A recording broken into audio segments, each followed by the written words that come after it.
So, these past few days, I've been in a state of really reflecting on progress that I've made.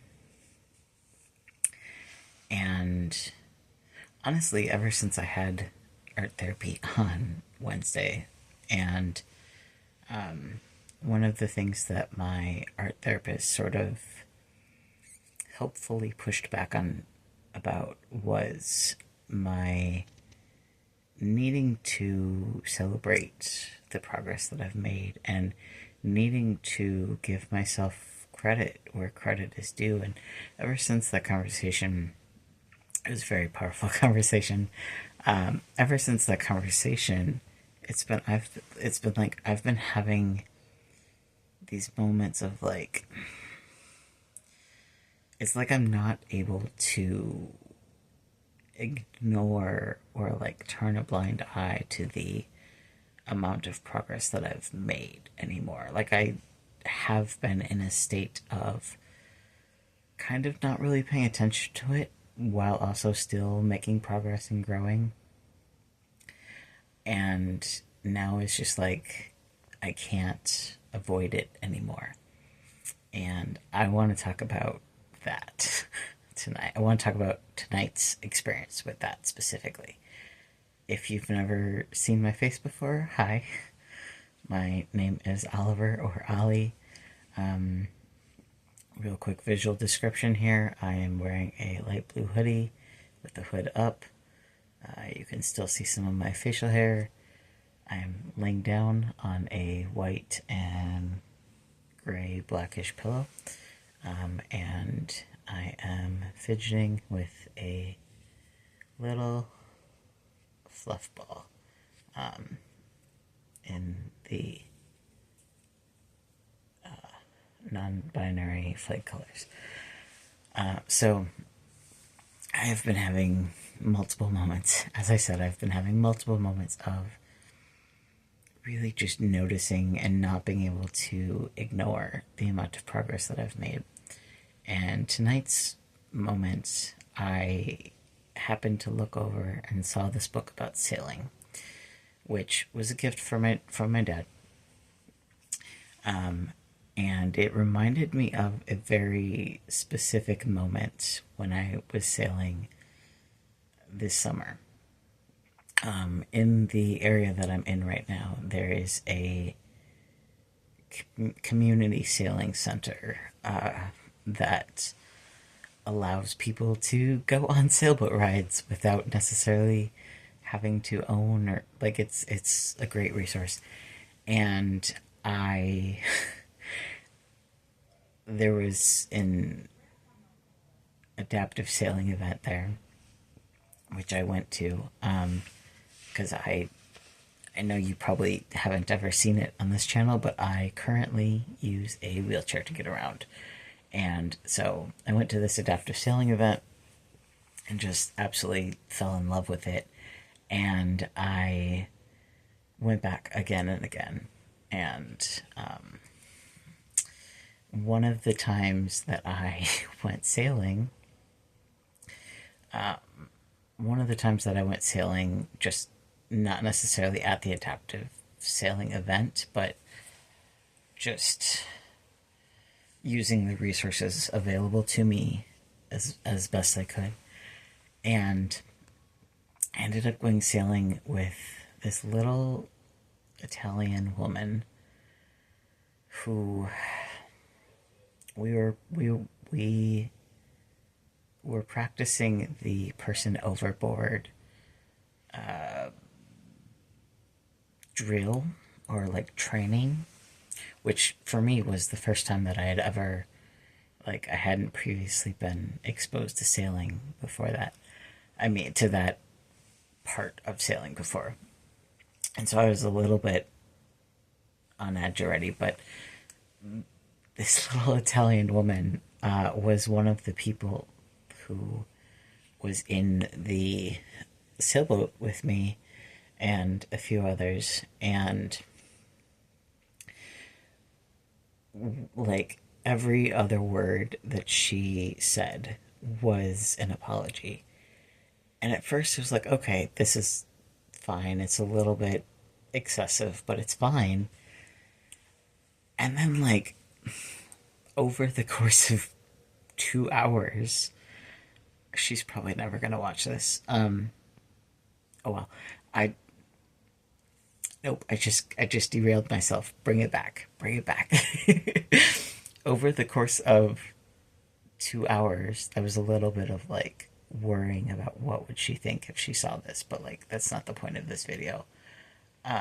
Over the course of 2 hours, she must have apologized like hundreds of times. Like it, especially with the like added stress of this person overboard drill. And she was also struggling a little bit because the sailing boat had been modified with an accommodation that made it easier for me as someone who could not stand to do the turning maneuvers. It was an accommodation that made it easier for me, but it made it more challenging for her as a standing person. And so it was probably the added stress of like having this thing that she wasn't anticipating having to deal with, while also trying to, the added stress of trying to do this somewhat stressful drill. And like by the end of the 2 hours, like I was so just exhausted by the amount of times that she apologized. And like I'm pretty sure I went nonverbal for a little bit there, which is a thing that happens to me sometimes, though thankfully less often than it used to.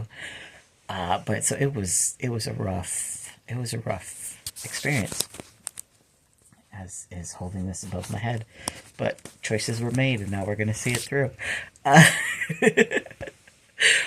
but so, anyways, so she apologized, and I got so exhausted and honestly maybe even a little bit annoyed. And seeing the sailing book like reminded me of that, and it was like, why did that annoy me so much? And I remembered something that previously was not anywhere near the forefront of my mind. I remembered that I used to apologize like that. And I had this like had this moment of like, oh yeah, like where it's like that version of me that was so insecure and so afraid to take up space for very good reasons, mind you. Like there was a lot of trauma involved, and I'm not downplaying that, but for that version of me that was so afraid of taking up space, like they apologized so much. Maybe not to this extreme. Like I was able to have other conversations without the apology being every other word, but like that trope where it's like Heartstopper is a good example of this, where especially in the earlier seasons of Heartstopper, if you haven't seen Heartstopper, go watch it. It's fantastic. I mean, unless you are like a bigot, but I don't typically attract those people for very long, anyways. If at all, I don't typically attract them because I am very obviously queer. Anyways, stay on track a little bit. And so, like, Heartstopper is a good example of this. It's almost like a trope at this point, where a person is apologizing a lot and apologizing for things that they don't necessarily need to apologize for. My hand is like, I've been talking for 10 minutes, so my arm has been up for 10 minutes. But where it's like, this person is apologizing for things that they don't necessarily need to be apologizing for. I'm trying not to cover the camera. Very real human moment here that's not going to be edited. You're welcome. And, you know, another person is then like, don't apologize. And then the first person wants to apologize for apologizing. Like, I was very much that, where people would tell me not to apologize and I would apologize for apologizing. Like, that was who I was as like a teenager and into the early years of college, at least. And like, that version of me is so far away from this version of me that it was almost like I'd completely forgotten that part of me had, like, that I had that experience. But, you know, it makes sense that her apologizing to me in that way annoyed me, because, like, I kind of tend to believe that I maybe shouldn't have decided to film above my head and then went on a talking tangent. I don't engage with shit, but where did the thing go? I tend to believe that the things that cause our, and I just saw 1212, thank you for that. The things that cause our personal emotional activations are things that resonate with our being, with who we are at some level, whether it's conscious or subconscious or unconscious, where it's like, and so me being annoyed with her for apologizing so much, and then remembering that I used to apologize so much, is almost like the version of me that was annoyed with her apologizing was a little bit annoyed with, like, that's not quite what I want to say, but whereas, like, I saw a piece of myself in her behavior of apologizing, and I didn't like how it caused me to feel observing it. And so that was an interesting moment for me, because I definitely didn't put that together that day on the sailboat. But like,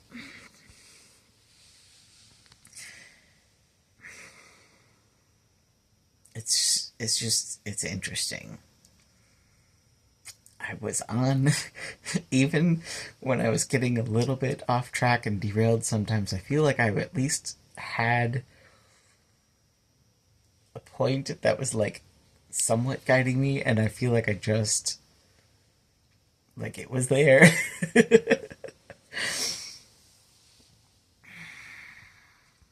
If we go with the